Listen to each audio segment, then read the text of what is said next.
RAM is one of those things that not a lot of people talk about, but also can really destroy how well your computer can perform if you don't do it correctly. I say do it correctly, but can you really mess that up?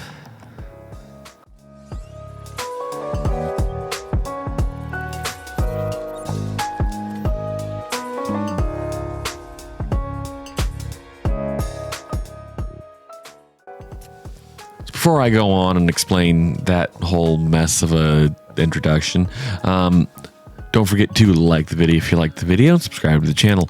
Also, don't forget, link is down below to the merch store. Go get some hats.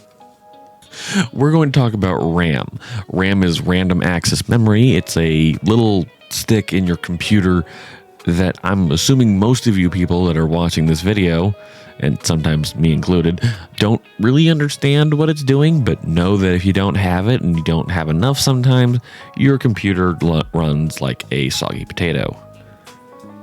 Where did I get that one? I'm just coming up with things off the top of my head. So what does RAM do? So RAM is basically a short access memory thing. It's it grabs generally forms and functions the computer doesn't generally need to hold on to for long term, because it's just for like when you're booting up or when you're starting the program. It just takes it and throws it onto the CPU and say, here, do this. That's pretty much how it works. There's not an easy way to explain a lot of this, is there? But the more gigabytes of memory you have, and generally the more sticks you have, the faster it can shove that process at the CPU, and the CPU can process it quicker. Now, RAM doesn't hold memory, so as soon as it's done with that, it gets rid of it. It's gone. It's dead. It's dead to them. It will never be there again until the next time you open that program, but it doesn't remember that. Now, it can refresh itself using long-term memory if it needs to, which is generally how it gets the boot up processes and such, but for the most part, it doesn't really do much else. However, if it does fill up, all of your computer processing just going to die. It's going to die right there. It is going to turn to a slug. You are never going to go fast again. I'm kidding, but still. So you do want to make sure you have enough. Now, how much is enough? Windows 10 requires 1 gigabyte.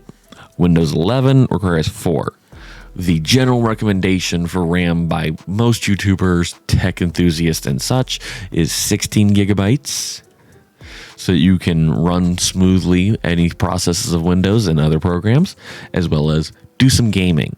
If you're going to be doing a heavier load, say as video editing, rendering videos, picture rendering, graphic designing, anything in that higher processing area where you do need a beefier or at least faster processor and a heavy amount of RAM, generally you'll want anywhere from say 32 gigs all the way up to I think the biggest stick you can get right now is 32 gigs, which would be 128, right? 64, yeah, 128. I could be wrong. I think there's bigger. Is there? Currently in my computer, there is a 4 sticks, each running at 8 gigabytes at 3600 megahertz. So it totals up to 32 gigabytes. What is that megahertz I just threw at you? That is how fast the RAM can get the information and throw it at the CPU. Now, there is a relative area where any faster really isn't as important and doesn't really affect performance as much. The 3200 to 36 area is pretty much the norm, considering where most people have their RAM, just because that's generally the accepted area for where you get kind of that performance. Most of DDR4 runs stock at 2,666 megahertz, and that is actually pretty good for the speed. I just like round numbers, so 3,600 was good for me. Now, I don't have any DDR5 memory, and I honestly don't know what the speed is when you first put it in, but I've seen DDR5 memory that is from the company good to go up to anywhere close to 5,000 megahertz. I have no idea where the performance gain is there, and I'm not really willing to find out yet because we're still dealing with first-gen motherboards and first-gen RAM sticks. And I say this because when you're dealing with the first gen of a brand new product, there's usually some teething issues between getting the two products to mash together pretty well. Like, the motherboard companies don't know how to effectively give advantages to using DDR5 yet. They have to first try it out. And they did some good testing before, but you're not really going to know a whole lot more until you do real world testing, as in selling it in this case. So there is that. We won't know for sure how good DDR5 is until Gen 2, which is the same thing that's happened with DDR4, DDR3, DDR2. And at first, a lot of us just did not like the new DDRs. When DDR4 came out, there were a lot of YouTubers who said it wasn't a performance gain yet to be had from it. Same thing with now DDR5. There's not a big performance gain to be had here. However, first getting onto a new platform, generally you are the first one to know what problems there are, and you can help fix them. That way, when people come in for the next gen, these problems are already fixed. There is a give and take kind of thing here. Now, there are 3 brands I generally recommend for RAM: Crucial, G.Skill, Corsair. Reason my Crucial's on the top is because they have their own memory fab, and they are a brand that is specifically only for memory, RAM and hard drives, SSDs. That's all they really make anymore. They used to have a computer case, I'm pretty sure. Actually, I think it was from a brand that they own. Now, there are RAM caches on hard drives. Not really hard drives, I don't think. Mostly SSDs. And this is just to help the processing for SSDs a little bit, to make things a little more streamlined and the process a little more efficient. Now, there are 5 general parts. So, first off, we'll start from the top. There's usually a little notch on the actual green part of the memory. You're not going to see that in most memory nowadays, just because most people don't sell memory just as the circuit board with the chips on it. They usually have a cooler on it. The only time you'll really see the circuit board, the green circuit board sticks, is generally on a very cheap piece of RAM or one meant for a server. The memory notches, though, I'm not really positive what they're for. I'm assuming it's something from older stuff that isn't really used now, but I'd have to look into that more. It's not as important to the talk of RAM.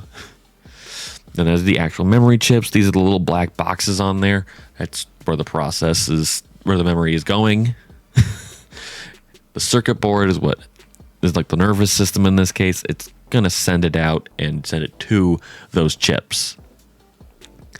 There's also the little gold contacts on the bottom for the RAM. And there's usually in there somewhere a little notch to make sure you put the RAM in the correct way. DDR4 notch is usually somewhere in that 3/4 area, while the DDR5 notch, I believe, is right in the middle. Now, you do need to match that notch up to a mirror image of that notch basically on the motherboard. It'll have 2 little retention clips. That's what the notch is for. To attach to the motherboard. Man, did I really forget that the notches and the retention clips go together? I'm a great tech YouTuber. Forgetting all the things. Now, there is a huge amount of people that sell RAM. It's actually a little overwhelming. I mentioned the 3 that I really only go to: Corsair, Crucial, and G.Skill. They all 3 have budget versions as well as high-end versions. Again, you only need 16 gigabytes. So just get 2 sticks of 8 gigabytes, or if you know you're going to need more, get 2 sticks of 16 gigabytes each, because then you have headroom.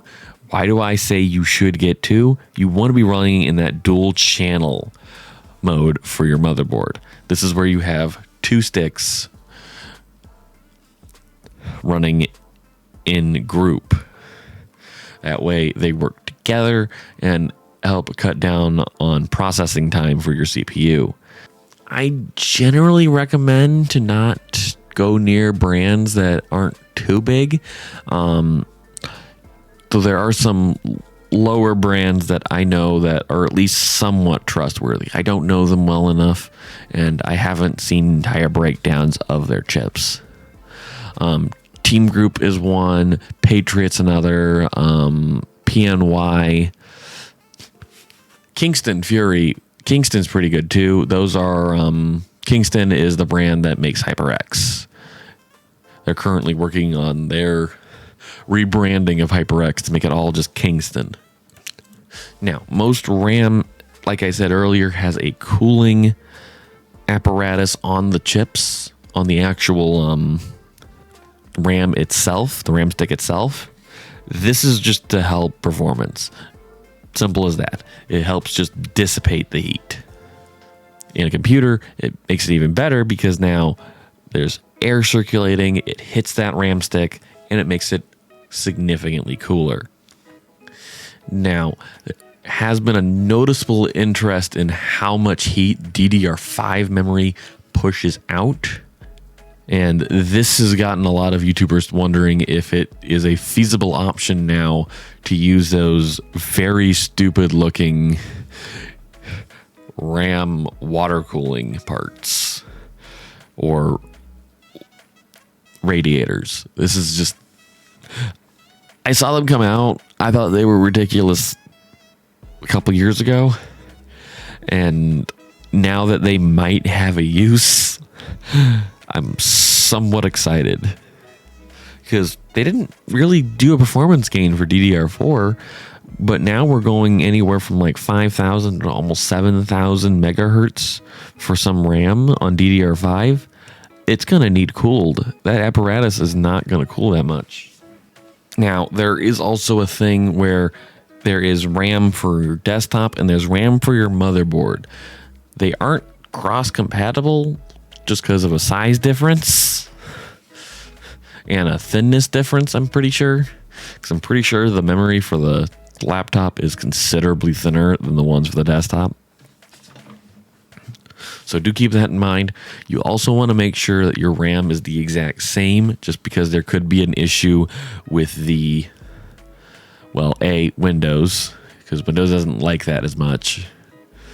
As also, there usually is a general chip problem where if they don't match, they're going to run at the lowest speed that is in the group. So I recommend generally just using the same sticks.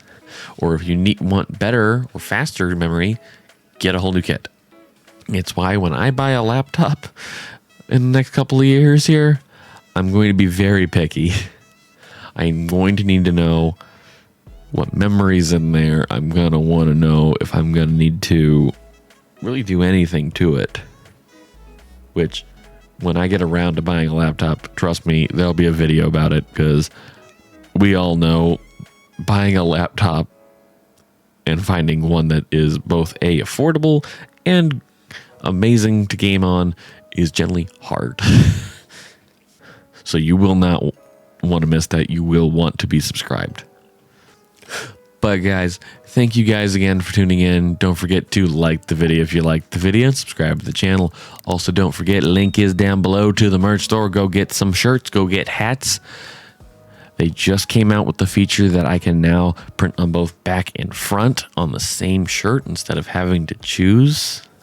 So I might get some of that going so that we can have some more branding on my shirts on the back and then have more designs on the front. So go get some merch. Well, guys, if you enjoyed this video, go check out the playlist I have for all my PC basics. It's going to help a lot of people understand PCs, and I'm planning to make a lot of videos to help with that in the next coming weeks. So get subscribed. You won't want to miss those. Thank you guys again for tuning in, and have a good day.